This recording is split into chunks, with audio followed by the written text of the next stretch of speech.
목회 20년의 희로애락을 담은 한 편의 시처럼 맑고 투명한 신앙 고백, 인생 사계를 전해드립니다. 1998년 어느 날 새벽 기도가 끝나고 나가보니 교회 복도에 웬 남자아이가 잠들어 있었다. 나이는 4살이고 이름은 종진이라고 했다. 하늘에서 보낸 아이처럼 엄마 아빠도 찾지 않고 오던 날부터 생글거리며 교인들과 잘 어울렸다. 그로부터 3년이 지난 어느 주일 저녁 예배 후 한 낯선 남자가 찾아왔다. 만나자마자 큰 절을 올리던 그는 종진이 아빠라 했다. 부부가 헤어졌는데 생활고 때문에 도저히 혼자서 아이를 키울 수가 없어 차를 타고 지나가다가 우리 교회가 보여 놓고 갔단다. 왜 하필이면 우리 교회였냐고 물으니 나눔의 교회라는 교회 이름이 좋아서였다고 한다. 그동안 우리는 종진이 문제를 놓고 장로님들과 가족이 많은 생각을 했다. 그리고는 다음 2가지 이유 때문에 함께 있기로 결정했다. 첫째, 왜 그 수많은 교회 중에 하필이면 우리 교회인가? 하나님이 하신 일이라 믿었다. 둘째, 언젠가는 연고자가 나타날 텐데 그때 잘 키워주기를 바라고 두고 간 무언의 기대감에 실망을 주어서는 안 된다는 생각이었다. 그 말 못할 사정, 그 마음을 읽어주는 것이 교회가 할 일인 것 같았다. 그리고 4년이 지났다. 이 일로 하나님은 합력하여 선을 이루셨다. 종진이가 우리 교회에 있었던 그 3년 동안 교회는 크게 부흥했다. 교인들이 종진이에게 베푼 사랑과 관심은 하늘의 면류관이 되었다. 이제 헤어졌던 부모도 다시 합치기로 하고 교회도 열심히 다니기로 했다.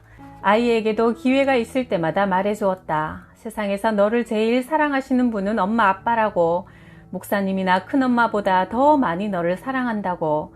그렇게 사랑하는 엄마 아빠를 우리 집에서 3년 만에 만났다.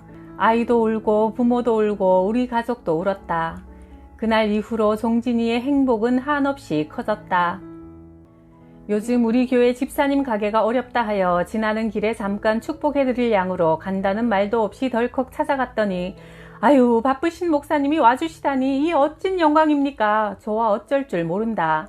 부부가 내놓은 자리에 앉아 두 손 모아 하나님, 하늘의 보고를 열어 더위가 와도 가무는 해에도 걱정 없도록 풍성히 채워주시고 더욱 하나님을 뜨겁게 사랑하는 믿음을 주옵소서 간구하니 감사하여 만난 것을 대접하겠다며 부부가 가끔 간다는 참치 횟집으로 데려갔다. 회 한 접시 시켜놓고 감사 기도를 드리니 기도하는 모습을 본 주인장이 말했다. 아이고, 개업 이래로 목사님은 처음이네요. 나도 어머니가 권사님인데 저 자신은 엉터리 신자라 장사한다고 바빠 교회도 못 나가고 어머니 기도로 산답니다. 묻지도 않은 말을 주저리 고백한다. 내 마음이 감동되어 처음 보는 사장님 앞에서 기도를 해주었다. 하나님, 이 참 좋은 참치집이 잘 되도록 은혜를 베푸시고 사장님이 교회 나와서 예배드리며 하나님을 만나는 기쁨을 허락하옵소서. 그러자 사장이 우리가 나오는 길에 하얀 봉투를 내놓으며 자기 대신 하나님께 감사 헌금을 드려달란다. 지금은 그 집이 번창하여 이춘복 참치집이 되었다. 장로님이 심장 수술을 하고 병원에 입원하셨다. 뵙고 싶은 마음에 문병을 갔더니 심장으로 가는 혈관이 막혀 왼손에 동맥을 잘라내어 막힌 혈관 옆으로 우회로를 만들어 놓아 앞으로 15년은 잘 쓸 수 있다고 한다. 수술 자리는 금속성의 실로 꽁꽁 꿰매져 있었다. 그 모습이 장로님 자신이 보기에도 흉했던지 이런 말을 한다. 목사님, 제가 예수 안 믿던 시절에 하나님의 인간 창조는 완전히 실패작이라고 호언장담했었지요. 나 같으면 사람의 배에 지퍼를 달고 속이 안 좋을 때마다 지퍼 열고 고친 다음 다시 넣으면 얼마나 수월하겠냐고 말했었는데 목사님 이것 좀 보세요 라며 환자 복압 단추 가슴을 열어젖혔다.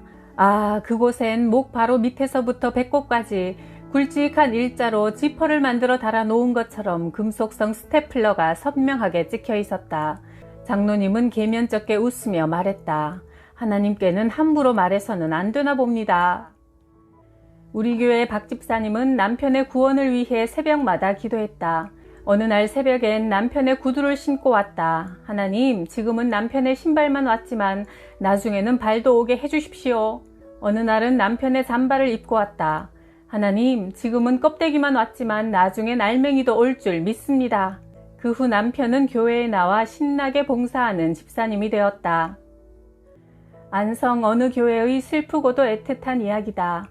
여름 성경학교를 마치고 목사님과 교인 30명이 경기도 여주의 한 물가로 피서를 갔다. 8살 아이 한주가 물놀이 하다가 그만 급한 물살에 휩싸이게 되어 정신없이 뛰어든 그의 어머니마저 함께 물속에 잠겼다. 300m쯤 밖에서 이 모습을 보던 목사님은 한달음에 달려와 물속에 뛰어들어 아이를 끌어안았다. 한주를 살려야 한다. 죽으면 안 된다. 이 무슨 큰일인가. 교회엔 또 얼마나 시험이 많을까. 절대 그래서는 안 된다. 결국 목사님도 힘에 부쳐 의로운 죽음을 맞았고 세구의 시신은 3시간 뒤 인양되었다는데 목사님의 가슴엔 여전히 한주가 안겨 있었다. 죽는 그 순간까지도 어린 양을 놓을 수 없었나 보다. 숨이 막혀 죽는다 해도 양떼를 가슴에 품고 죽는 것이 참 목자의 길인가 보다. 지방의 어느 교회 이야기다. 교회를 잘 부흥시키고 일찍 은퇴를 작정하신 목사님이 후임 목사를 구하는 광고를 냈다. 나이는 40세 이상, 자격은 장신대 신대원 졸업. 은혜롭게 성장하고 기반이 잡혀있는 교회라 전국 각지에서 보내온 이력서만 90통. 인사위원 6명이 모여 기도드렸다. 하나님, 우리가 무슨 지혜로 목사님을 헤아려 모시겠습니까? 이곳에 제출한 90분은 모두 자격 있는 분들이오니 하나님께서 직접 우리 교회에 가장 적합한 한 분을 택하여 주옵소서. 이력서가 들어있는 봉투를 단 한 통도 개봉하지 않고 6명이 함께 모여 간절히 기도드린 후 한 사람이 한 통씩 제비를 뽑았다. 그리고 다시 6통을 앞에 놓고 한 번 더 간절히 기도드렸다. 하나님, 이 6분 중에서 우리 교회를 위해 주께서 예비하신 분을 알려주십시오. 그리고 마지막 한 통을 뽑았다. 그분의 서류를 개봉하여 만에 하나 결격 사유가 있다면 몰라도 그렇지 않다면 만장일치로 모시기로 했다. 그리고 지금 그 교회는 우리 교회에 딱 적절한 목사님을 보내주셨다고 감사하며 부응하고 있다. 제비는 사람이 뽑으나 모든 일의 작정은 하나님께 있다. 잠언 16장 33절. 유교 집안 신장로님 가정에 일어난 기가 막힌 영적인 역전 드라마다. 일생을 유교 전통에서 살아오신 어르신이 3남 2녀도 잘 키워놓으셨고 동네에서 존경도 받았다. 그러나 유독 교회하고는 담을 쌓고 사셨다. 그러다 기둥 같은 큰아들이 예수님을 만났고 큰며느리도 기도의 여인이 되었다. 이내 이어지는 핍박. 너는 이제 내 자식이 아니다. 조상도 모르는 것들이니 호적도 파버리겠다며 대노하셨다. 자신의 장례식도 혹시 기독교식으로 치를까 하여 유교식으로 하라고 미리부터 단단히 일러놓았다. 큰아들 부부는 열심히 주님을 섬기며 기도할 따름이었다. 그러던 겨울 어느 날 큰아들 장로님이 내게 다급히 전화했다. 안양병원에 입원 중인 아버님이 위독하십니다. 급히 도착해보니 노환인지라 더 이상 소망이 없으니 병원 영안실에 모시든가 집으로 모시라 했다. 집으로 가는 구급차 안에서도 이미 의식은 떠났다. 평소 사셨던 안방에 모셨다. 교인들 몇 분이 둘러앉았고 친척과 동네 분들은 그 주변에 서 있었다. 숨은 쉬고 있으나 의식은 사라져버린 어르신의 모습은 몹시도 불안했다. 거친 숨을 몰아쉬며 온몸을 웅크린 채 떨었고 얼굴은 흑빛으로 변했다. 우리는 함께 찬송을 불렀고 말씀을 외쳤고 기도했다. 힘들면 쉬었다가 다시 하고 또 다시 하고 또 다시 했다. 찬송을 부를 때마다 누워 계신 분의 혈색이 발그레 돌아오기 시작했다. 그러기를 몇 시간, 이 싸움을 밤이 새도록 해야 할지도 모른다 싶었을 때 갑자기 천둥 같은 소리가 들렸다. 아멘! 아멘! 그것은 죽음의 사자에게 쫓기고 있던 그 어르신의 입에서 나온 말이었다. 일평생 단 한 번도 해보지 않았던 아멘이라는 말을 이 땅에서의 마지막 언어로 우렁차게 외쳤다. 그리고는 두려움으로 웅크렸던 팔다리를 쭉 뻗고는 아이의 혈색이 되어 새근거리며 잠들었다. 이튿날 영원히 잠드셨다. 그 현장을 지켜보던 모든 사람들이 놀랐다. 아멘이라 외친 그 말 한마디로 인해 장례식은 당연히 기독교식으로 치렀다. 하관식 하는 날 나는 동네 분들과 친지들에게 힘차게 외쳤다. 여러분, 한 번 죽는 것은 사람에게 정해진 것이요. 그 후에는 심판이 있습니다. 부디 예수님 믿고 천국 가셔야 합니다. 오랜 세월 아버지의 영혼 구원을 위해 기도하신 큰아드님 장로님의 간절한 기도는 마침내 이렇게 아름답고 풍성한 열매를 맺게 된 것이다. 서울 딸네 집에 다니러 오신 85세의 어머니. 엄니, 꼭 한번 교회에 같이 가봐요. 큰딸, 작은딸 간청에 못 이겨 난생 처음 교회로 첫 발걸음을 옮겼다. 목사님, 우리 어머니 예배 끝나고 꼭 만나서 기도해 주세요. 오늘 어렵게 교회 나온 김에 예수님을 영접하는 기도를 드려야 해요. 목양실로 모시고 와서 영접 기도 드리기 전에 오늘 예배 어떠셨습니까? 했더니 예배 시간 내내 졸았습니다 한다. 낙심이 되었다. 그런데 이어서 하시는 말씀이 그런데요 목사님 참 이상해요. 교회에 들어서자마자 마치 고향 내 집에 온 것처럼 마음이 편안하더라고요. 어젯밤 잠이 안 와 내내 불면에 시달렸는데 예배 시간 내내 너무너무 잘 잤어요. 할머니, 하나님은 사랑하시는 사람에게는 잠을 주신대요. 머리에 손을 얹고 안수하여 기도하고 나니 제 몸에 닿는 목사님의 손끝이 사람의 손 같지 않았어요. 그거 참 이상하네요. 이런 느낌 처음입니다 하시며 영접 기도를 어린아이처럼 한마디씩 따라하셨다. 내 죄를 대신 지고 십자가에 죽으셨다가 다시 살아나신 예수님을 내 주인으로 모시고 앞으로 주님과 함께 살겠습니다. 난생 처음 찾아온 교회 걸음, 그날 바로 하나님의 사랑의 덫에 걸리셨다. 신학교 후배 목사의 소천 소식을 듣고 달려갔다. 아직 44, 한창 젊은 나이. 7살 딸과 5살 아들은 어쩌려고 성도들에겐 그리움만 남긴 채 그리 훌쩍 떠났는가. 교회 성장에 대한 부담과 과로, 그 스트레스로 생긴 병은 깊어만 가고 그 멋진 후배 목사는 영정에서도 끝내 웃고 있었다. 조문을 마치고 돌아오는 길에 나의 성공 욕망, 내 목회 아집을 버려야만 나도 살 수 있겠구나 하는 생각이 들었다. 교인들이 목사님 많이 바쁘시죠? 물을 때마다 이런 생각이 든다. 바쁘다는 건 기도할 시간이 없다는 말이다. 바쁘다는 건 성경을 못 읽고 있다는 말이다. 사실 지난 한 주간 책 한 권도 못 읽었다. 생각할 여유도 못 가졌다. 내가 짠 시간표는 없고 남이 짜준 시간표만 있다. 헛개비처럼 살아간다. 급한 일에 늘 쫓겨 중요한 일은 뒷전이다. 그럴수록 메말라가는 내 영혼을 본다. 목사님 많이 바쁘시지요? 그 말을 들을 때마다 나는 목사님 요즘 기도도 못하고 말씀도 못 읽지요? 라는 말처럼 들려 부끄럽다.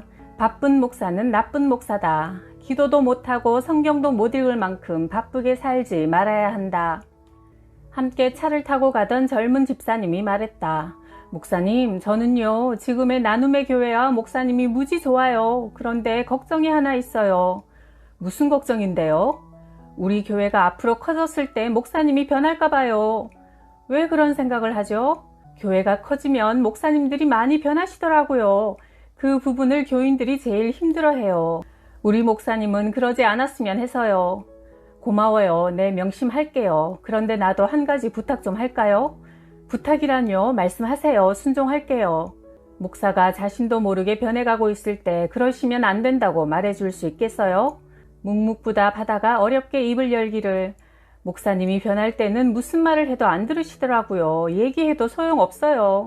그러면 어찌하려고요? 목사님이 변하시면 조용히 교회를 떠나는 수밖에 없어요. 아하, 네, 그대 같은 집사님을 떠나보내면 목회 실패지요. 집사님이 떠나실라 치면 네, 꼭 하나님 앞에서 나를 돌아볼게요. 주의 종을 아끼는 진솔한 마음, 영으로 이어지는 행복한 대화였다. 박 장로님 고향에는 면장을 지낸 차은종이라는 친구분이 계신다. 오랫동안 그 친구가 예수 믿기를 기도해 오던 중 어느 날 박 장로님이 내려가서 복음을 전했다. 여보게 친구 은종이 우리가 어릴 적 만나 친구 된 지 50년, 이제 우리 나이 60이 되고 보니 유수 같은 세월의 뒷자락일세. 돌아보니 자네는 내 마음의 고향이야. 풍채만큼 넉넉한 그대를 생각하면 열흘 근심도 하루 만에 사라지니 세상에 자네처럼 좋은 친구가 어딨나. 오늘 내가 이렇게 800리길을 달려와 자네를 만나는 것은 그리움만이 아닐세. 내 예수 믿고 장로가 되고 보니 이 좋은 예수 나 혼자만 믿을 수가 없어 오늘은 자네와 결판하러 내려왔네. 이런 일은 미루면 안 되는 법. 오늘 이렇게 고향교회 목사님 앞에서 나 교회 나가겠다 등록카드 기록하게. 자네 이름만 말고 가족까지 함께 씀세. 그리고 고향교회 장로 되어 좋은 일 좀 많이 하게나. 하나님이 이때를 위해 자네를 면장으로 세운 걸세. 자네가 장로 되면 내 소 한 마리 잡으려네. 올해 가기 전에 세례받고 교회를 잘 섬기게. 내 죽어도 자네를 잊지 못하는 것은 그대는 또 다른 나이기 때문이야. 전남 여수를 다녀오는 길에 월등 남부교회에 들렀다.